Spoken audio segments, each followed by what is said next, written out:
कभी इश्क किया था, हम भी रातों को जागे थे। हमने भी कभी इश्क किया था, हम भी रातों को जागे थे। था कोई जिसके पीछे हम नंगे पैरों भागे थे।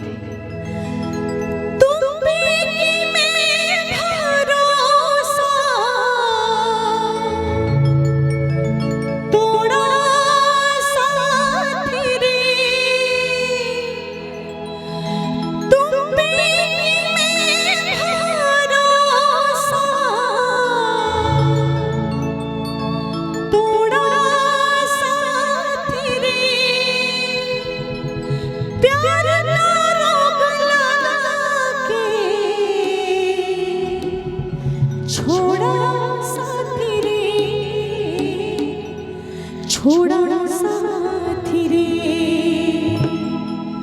2 दिन की जिंदगी में जीना मुझे सिखाया। हाँ 2 दिन की जिंदगी में जीना मुझे सिखाया, जीना मुझे सिखाया।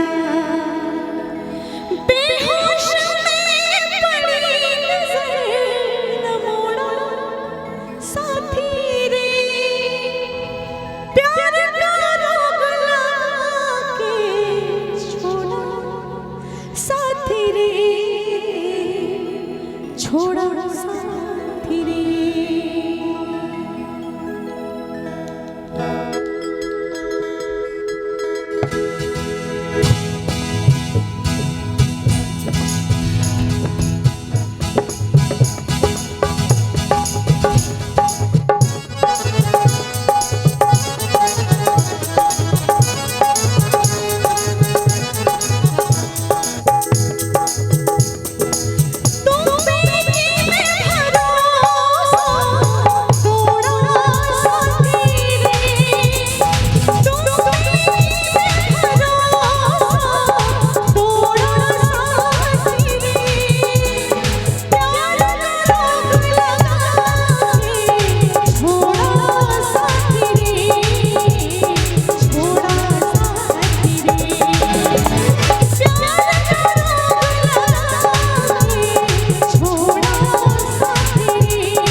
बदनाम हो गए, चर्चे हमारे सरेआम हो गए।